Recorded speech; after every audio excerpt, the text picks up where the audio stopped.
Donc mon prénom, vous l'avez. J'ai 29 ans. J'ai grandi dans une famille catholique pratiquante avec une petite particularité, c'est que j'allais à la messe en latin le dimanche. La messe en latin, c'est l'ancien missel avant le Concile Vatican II. Mais j'avais des parents assez ouverts et désireux d'être obéissants et dans l'église.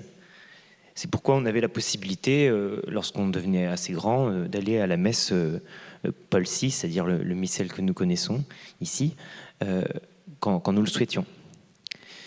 Parmi mes amis, j'avais un peu de tout. J'en avais qui allaient à la messe en latin, d'autres à la messe Paul VI.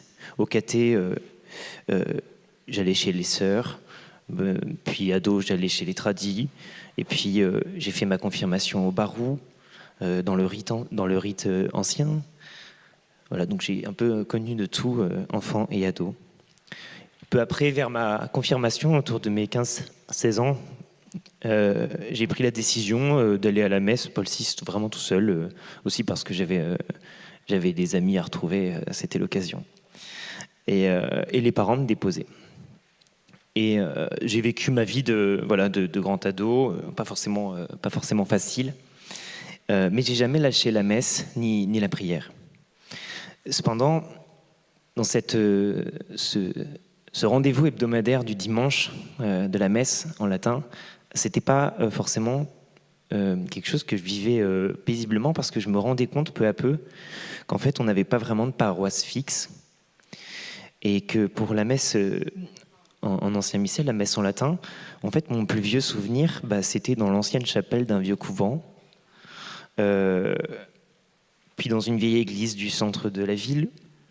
Et en fait, je me suis rendu compte qu'on était un peu baladé dans différentes églises, qu'on n'avait pas vraiment d'attache, que j'avais l'impression que les gens qui vont à la messe en latin faisaient un peu désordre, et que on n'était pas désiré, que j'étais pas désiré, que j'étais pas vraiment dans l'église.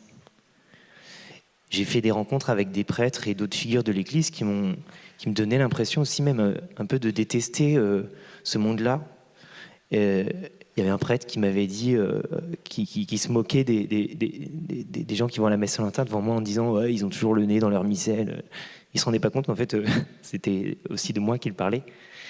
Et puis donc j'étais blessé parce que voilà, à l'époque en fait j'avais pas choisi d'aller à la messe en latin le dimanche, ça faisait partie simplement de mon éducation, et je me prenais un peu ce genre de remarques assez violemment, quoi. Et c'est des remarques qui enferment les gens dans une étiquette. Je me souviens une fois de m'être confessé auprès d'un prêtre et d'avoir parlé, je ne sais plus pourquoi, de mon passage dans une abbaye, l'abbaye de Fontcombault, et de m'être fait gronder par le prêtre. Il m'a dit faut pas aller là-bas.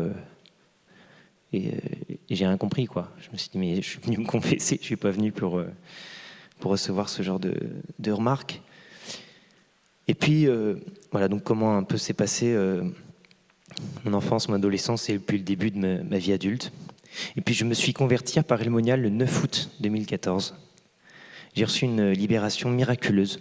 Je ne développerai pas. Mais j'ai décidé de me former davantage à connaître et Jésus et son Église. Et j'ai fait l'école d'évangélisation de Paray-le-Monial pendant 1 an. Alors désormais, j'ai été catalogué charismatique. Donc les charismatiques aussi ont le droit à des remarques pas fines et pas toujours pacifiques. J'ai toutefois décidé de m'engager dans la communauté de l'Emmanuel, et j'ai continué d'aller à la messe en latin de temps en temps quand je retournais chez mes parents. J'y ai emmené ma femme lorsqu'on s'est mariés, qui ne connaissait pas ce milieu. Et puis aujourd'hui, j'emmène mes enfants. Avec ma femme, nous avons décidé d'aller marcher avec le pèlerinage de Chartres, et j'y ai rencontré, à ma plus grande surprise, dans un chapitre un peu unique, Notre-Dame d'Orient et d'Occident, des Syriens, des Libanais, des Égyptiens, des Algériens, tous chrétiens, qui marchaient avec des cathos de toute sensibilité. Quelle joie, déjà, merci à eux. Aujourd'hui, les tensions sont encore grandes, et c'est une souffrance pour tout le monde en fait, quelles que soient les sensibilités. Il y a partout de nombreuses blessures profondes, comme les miennes. Mais aujourd'hui aussi, nous avons reçu le père abbé de Fontcombault avec 3 moines de sa communauté.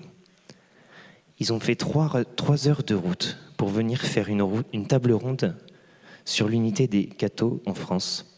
Et Lucas était présent aussi pour intervenir. Et c'est dans le cadre de mon service dans cette session que j'ai organisé ce qu'on avait organisé ce temps, qui a été très riche. Et nous n'avons pas fait des grands discours pour dire qui a tort, qui a raison, quel est le bon rite. Simplement, le Père nous a raconté comment un prêtre, au cours d'un exorcisme, a pu entendre le diable dire « Cette eau bénite, je la reconnais, elle a été bénie dans le nouveau missel, avec le nouveau missel. »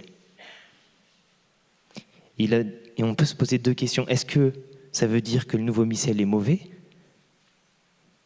Ou est-ce que on peut aussi se demander, est-ce que ce n'est pas le menteur, le manipulateur et le diviseur par excellence qui veut semer la méfiance ? Si nous nous méfions les uns des autres, nous sommes entraînés dans le jeu du diable. Mais si nous relevons le défi de la confiance et de l'espérance en l'autre, alors nous sommes des artisans de la paix et de l'unité. Et nous suivons le chemin de Jésus sans nous laisser emporter par l'esprit du monde qui aime la médisance, la calomnie et la méfiance. Vous l'aurez compris, ancien ou nouveau missel, c'est un sujet alors que ça ne devrait pas en être un, comme disait Lucas. Habituellement, un prêtre est formé à un missel, pas deux. Aussi, il est très difficile pour un prêtre de passer d'un missel à l'autre, d'autant que c'est précisément le nœud de la division. Le Père Abbé a présidé cette messe. Il a dit l'homélie. C'est, je crois, le premier prêtre habitué à célébrer dans l'ancien missel, à présider une messe dans le cadre d'une session apparelmoniale. Quelle grâce! Alors j'avais envie de pleurer pendant toute la messe, moi qui ai vécu ici 1 an sur le cœur de Jésus, et moi dont la foi a été nourrie par des communautés traditionnelles. C'est le début d'une grande espérance.